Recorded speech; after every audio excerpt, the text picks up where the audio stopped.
Heto na naman nga tayo mga kaibigan at nagbabalik upang ibida ang dried bagoong ng Bicol. At kung mapapansin nyo nga mga kaibigan, ito ay buo sapagkat ito ay hinulma. At ayan na nga mga kaibigan, simpleng luto lamang ito kaya bawang lamang ilalagay natin. Binalatan ko na nga mga kaibigan ang ating bawang at gayakin ng pino. And syempre mga kaibigan, durugin natin ang dried bagong. And pagkatapos nito, pwede na tayong mag-start magluto. Ilagay ang bawang mga kaibigan at haluin. And antayin lang natin siya yung maging golden brown. Ayan. Pwede na naman nilagay yung dried bagong. Haluin na naman mga kaibigan. At kung mapapasin nyo mga kaibigan, medyo marami ang ating mantika kasi sisip-sipin lamang po yan ng ating dried bagoong. Medyo matakaw ito sa mantika. Ito na nga mga kaibigan, pasarapin natin ang paghalo upang lalong maging masarap ang ating mixture. At ilang minuto lang mga kaibigan, pag ganito na ang texture, luto na yan mga kaibigan. Ang sarap nito. At ayan na nga mga kaibigan, ibabaon na natin ang napaksimpleng nating luto. Naka-ready na yan mga kaibigan. Yan, nam. Bagoong, dry bagoong ng Bicol. Ano? Nam.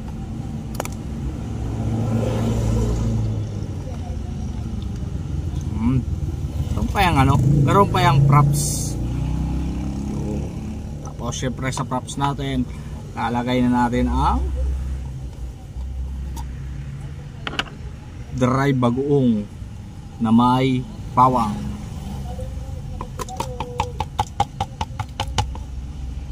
Ayaw ng labasan. Di natin pa ito mauubos mga kaibigan kasi marami to eh. Nawaan ko na pala yung kasama ko magbaon. Yan, ang dami. Hindi talaga kayang ubusin mga kaibigan.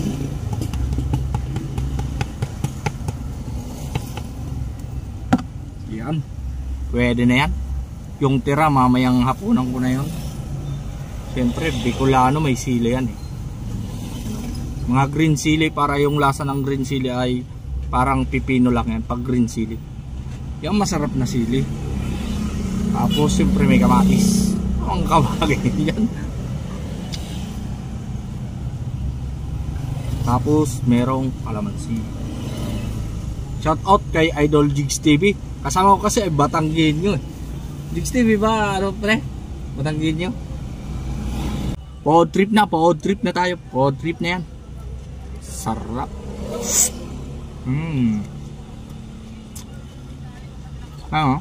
Malutong na bawang. Bagoong pagkain ng duka mga kaibigan. Shout out sa lahat ng mga hindi kumakain ng bagoong. Try bagoong ng Bicol. Piniplex ko lang sa inyo. Sarap. Siyempre kakain ka ng sili.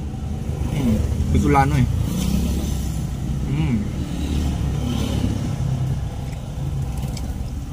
Siyempre para lalong sumarap, lagyan natin ng kalamansi.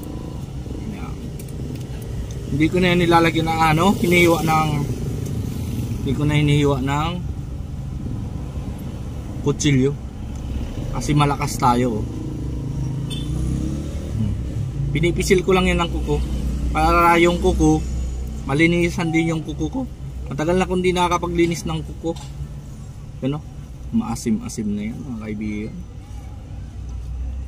Iyan. Pod trip.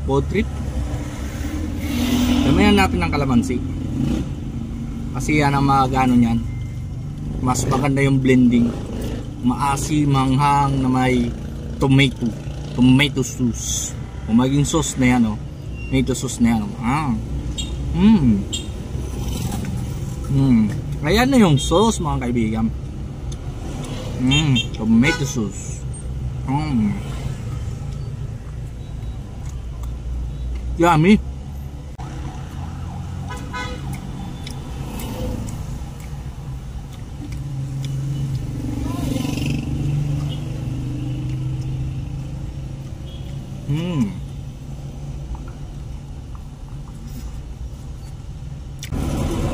Kaya pala ganito yung ginagawa natin na video para makikayat yung mga estudyante na mga magulang ay nagtitipid.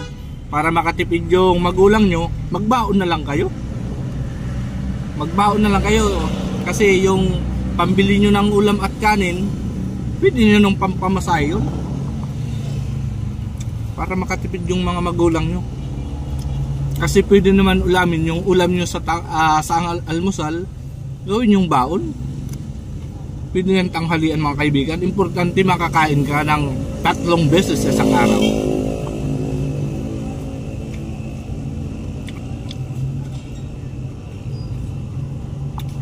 Ang sarap. Dami.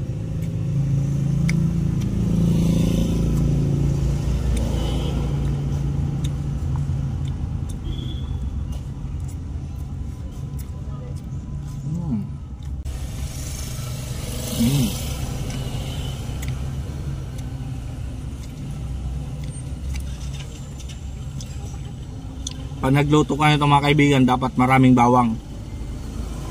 Para yung kagaya pagluto ng mani. Maganda kasi yung niya, bagay na bagay.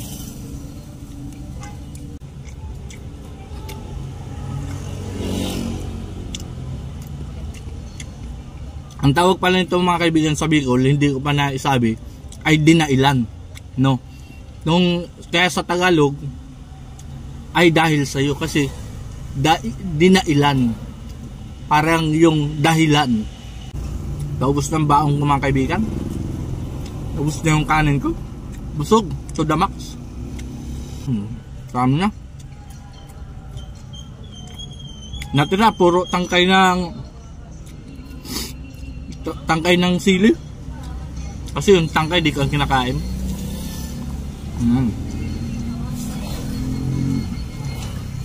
Nom nom nom.